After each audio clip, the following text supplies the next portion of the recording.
back to Table for Two. We are here. I'm sitting with Ben Lee, who is a game creator, and we're going to talk about what it really takes to get a game successfully out there in the world into people's hands from the idea to on the table. Hi, Ben. Hey Nikia, it's Hi. great to meet you. Thank you for coming and thank you for being here. I'm so excited to ask you a few things because you're going through crowdfunding. That is something I want the audience to hear a little bit more about that. But first I want to start with why this game? Okay, great question. So yeah, the game is called Pack of Penguins, and it's a light, quick 10-minute card game. The idea originally was I've seen a lot of trick takers, and while I was working on a much bigger game, I wanted to work on a smaller game so I had, be able to switch gears sometimes. And I had seen a lot of trick takers, and I always thought, why is it always the highest value card that always wins the hand? I know recently that's changed in the last few years. So clearly I was going with that flow. And so that kind of, after a few tinkering around, and then, added the cute penguins to it, which if you're on video, you can see They are little cute. cute little penguins here that my artist Kendall made. Um, yeah, it kind of just became that where it's like, yeah, let's make a cute game that families can play that, is a bit of a twist on the highest value card always wins the round. Can you say more about what Trick Takers is for the audience? I think again, this is probably pretty divisive. I think most hardcore trick takers will say that it involves cards with numbers, and that there are suits. So probably most people would be familiar with spades or hearts, where you've got, those four-colored suits and those numbers between ace through king. Um, in my game specifically, there are no suits, and so I don't know. Some some people think that it's got to have a suit to count as a trick taker. Versus from my perspective, I just saw it as, well, every round you're playing a card and somebody wins that round because of what they played. So that's kind of the pushback I've gotten from other players. So that's why for a marketing perspective, I just call it a card game because you've got cards and then you've got some penguins and tokens. You made this game, thank you for that. You made this game for six and up. Why'd you do that? Oh yeah, sorry. Actually, 8 and up is Oh, yeah, what I'm going to sure. market it for. I've definitely tried it with some very smart 7-year-olds and 6-year-olds, and they can kind of grab it. Um, but yeah, the idea was I didn't want this necessarily to be just a kids game. Not that there was anything wrong with those, um, but I had I thought this would be a good fit for, like, if you've got kids and, family game night. This is a game that's meant to play in 10 minutes. You can learn it in 1 minute. So the idea is Wow. that, when you have family game night, you could bring out this game real quick, play it. You could play it a few times, if your kids are really into it. It's also a good palate cleanser for heavier gamers, play it in Mm. between the big games while you're waiting for somebody to come and go or whatnot, and for casual gamers as well. So that's where I see this game fitting in. And Nice. so I Okay. wanted it. So yeah, because of that, yeah, I definitely tried it out with kids of different ages and tried to make sure I feel comfortable calling it 8 and above. I wanted to know a little bit about that. So you test the game out. I know Table for Two met you at Dice Tower West, a place where people are testing games out and playing games. And thank you for the promotional game that you gave Table for Two. We're really enjoying it. We're really excited about your game coming out. Um, how do you figure out how old a person can be to play a game that you make? Yeah, that's a great question. And, obviously I was very grateful that Yvette and Ormond and Table for Two, gladly accepted, this, I guess they call it I call it a preview copy. Some people call it a review copy. Mm-hmm. Again, this is stuff that I'm still learning. So, but we're talking about essentially the same thing where it's before manufacturing is official. This is like a past the prototypes phase. Um, yeah, the process was basically through Dice Tower West. There's this website that you go to. It's almost like an app where you can schedule you schedule times for people to come to your demo table, and people can still come and go as they please. Um, I think for me, there wasn't really a way for me to actually specify and say like, hey, I'm looking for, you know, young kids to come by and test it out. So I make sh that way I can get enough information and be confident that this is good for them. Um, but the way to do it was thankfully because again, my artist, made this very, very cute. I think it very much was felt very inviting and telegrammed to, I guess, or whatever the word is, uh, try to show the person who stops by, like, oh yeah, this looks like something that families can play. Mm-hmm. I never would want to make a game where the cover art does not match who the intended audience is, and I feel frustrated when I encounter that as a player. Oh, that makes sense. Well, but do kids play your game for you to actually say these guys can't comprehend it, these guys can? Is that how that Yeah, I works? mean, and even before Dice Tower, I've had a few opportunities, and I'm actually still in the process of trying it out with other families of different ages. But at the Dice Tower, definitely, there was a very clear delineation. Like, there was a 5-year-old and a 6-year-old who tried it. They got a lot of help from their family, and of course, we just played it, Yeah. not according to the rules exactly. But everyone else who were 8 and up, I could play the game as the rule book had intended, and Mm, they understood the ups and downs of the game, and they mostly got the risks and rewards of it. This is not a super strategic game, but obviously there are some decisions to be made going from round to round, and that obviously just requires a certain amount of awareness and just board game ability or experience.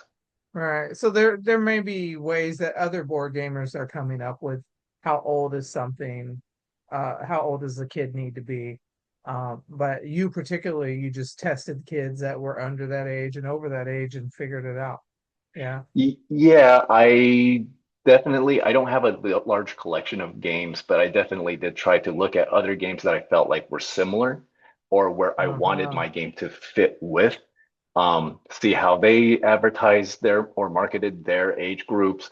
Um, and yeah, I think it's a bit of a balance of trying to figure out that stuff. I don't think there's a great, you know, there's not a metric Perfect answer. necessarily. Yeah. Yeah, okay. Yeah. And speaking of the process, like you're doing a crowdfunding in order to get this board game out.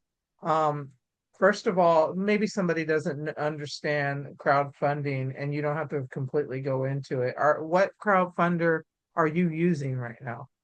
Right. So with crowdfunding, I'm using Kickstarter. Okay. This is actually the first time I'm doing any kind of crowdfunding. So Kickstarter is the most popular, platform Hmm. as of this moment. So Yeah. it made sense to try to go with, what was considered tried and true.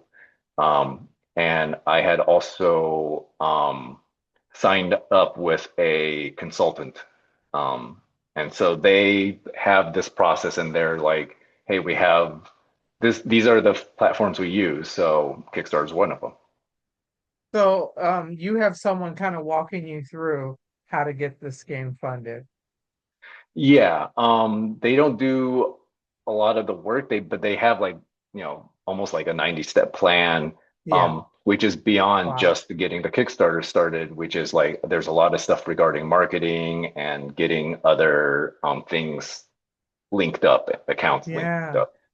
Wow. Is there anything you wish that you would have knew before you got started with this? Yeah, that, how much money can be spent on Yeah. marketing.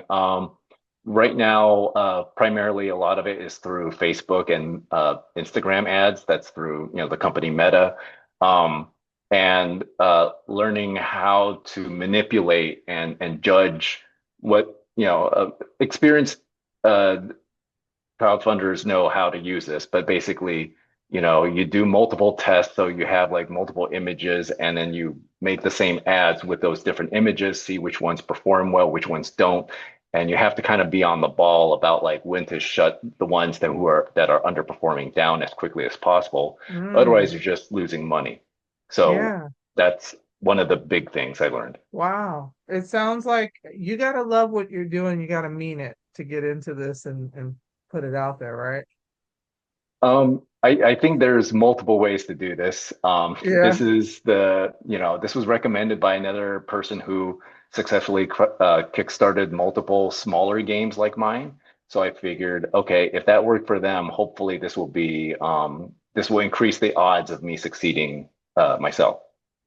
So one thing I know about Kickstarter is if the person um contributes money to your crowdfunding, they end up with a game. That's correct. So, if you're a backer, there's a few ways to back the game. If you just want to back for the sake of it, you can without expecting anything in return. But most people will back it. They will usually pick an option. And so, one of the main option I'll have is, of course, if you back it for $20, which is going to be $5 off the MSRP, then you will get a copy of the game with the goal of getting it out by the end of the year. It's hard to guarantee that because there's so many moving parts in the sense of like the manufacturers coming in from a different company or different country. Um, and then it's got to be shipped over. There's customs and all that stuff. And then getting it to a fulfillment center who's going to then send it out to everybody. Wow. So there are elements to it that you might not have that much control, but you have it worded so people know, hey, don't rush me. We did it. We did it. And your game is coming, I promise. Something Yeah, like that. definitely. The consultant made sure to make sure to try to like, I can't guarantee like saying it's definitely out by October, blah, blah, blah. But instead, like, and what I've seen other crowdfunders do is like they try to have like a tentative map of when to expect this, when to expect this, when to expect this. Mm, Um, so I may follow that, or or basically just be careful with your wording and saying like, we're going to do our best. This is our goal. We know there's a lot of things out of our control. For me, what okay. I've tried to do was get a lot of this done out of the way. Like, as you can see, this box is very much close to the finished product. Same with the components and the cards. I've been already communicating with the manufacturer and with the logistics company ahead of time to try to get all of this lined up where, best case scenario, it gets fully funded within day one, which I heard is a very good thing you want to aim for. Hmm. Then you can almost immediately start telling the manufacturers like, go ahead, hit the green light, and that will help speed things up. So I think that's Wow. one of the things is to try to get all those, it's a lot of steps, but get those ducks in a row. So that once, obviously everyone's hoping for a successful crowdfunding. Once it's clear it's going to be successful, they can start immediately and hopefully shrink that window of how long it takes for a game to come out. Yeah. What's your best case scenario in your mind? Like you, of course, would love it to get funded day one, right? And then when do you want it to come out? During Christmas time, during summertime when the kids are out of school? What would be ideal for you? Yeah, that's a great question. I think ideally, like, within 4 to 5 months afterwards. So I think that's like the September, October range, or definitely before the holidays would be fantastic. Oh I yeah. think summertime is going to be very is not a realistic goal. Okay. And this launches April 21st. That is tentatively April 21st, so I'm still saying April. Folks who sign up to the pre-sale list, they'll be put on my MailChimp, and I will definitely let folks know exactly when it comes out. Okay. But there's all these links available for you to check out the Kickstarter preview page and also to get onto the MailChimp that I can then communicate with people who are interested.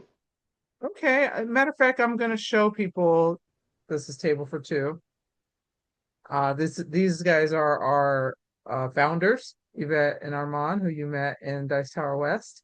And if you want to join the board game community, you go to our website. This is your information. They Right. can get pre-sales going or find out how your crowdfunding is doing, even without Kickstarter. They can check you out on YouTube and Instagram. Yes, that's And correct. awesome. And this is Table for Two and how to find us. And thank you so much, Ben, for spending some time with us. Let us know how it goes. I did learn something today, and I appreciate that. I always love learning. Yeah, thank you for the time. Absolutely.